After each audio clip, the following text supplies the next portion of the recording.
Labor unions are controversial in the US, even though they aren't in other countries. In the US, many tout labor unions as the backbone of the working class, while others see labor unions as bad for business and the growth of the economy. So let's settle this and look at the pros and cons of labor unions. Pro number 1. Unions increase pay and benefits for workers. Through the process of collective bargaining, unionized workers are able to secure higher wages and better benefits. Employers hiring for non-union jobs have to increase their wages too in order to compete with jobs that are unionized. Pro number 2. Unions set up formal processes for disputes and complaints. When unions work well, they make it easier for workers to handle disputes and complaints with management. Many unions will also subsidize legal fees for unionized employees who want to sue their employers. Pro number 3. Unions make political organizing easier. By channeling worker energy into national organizations, unions make it easier to advance political causes that working people support. Unions amplify the political voices of its members.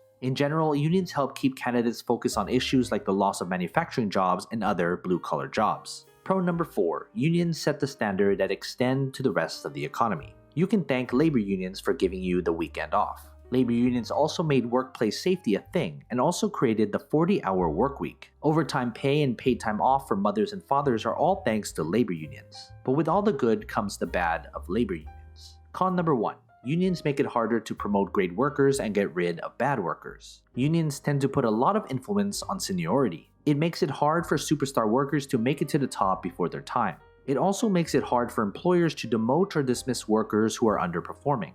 And because unions have its own internal leadership structure, favoritism and cronyism can impede progress towards meritocracy. Con number 2. Unions usually require membership fees that some workers might not want to pay. Some employers require workers to join a union if they're hired, and that comes with paying dues. Others that don't require you to join a labor union might require you to pay agency fees or other dues that still go towards union costs. Con number 3.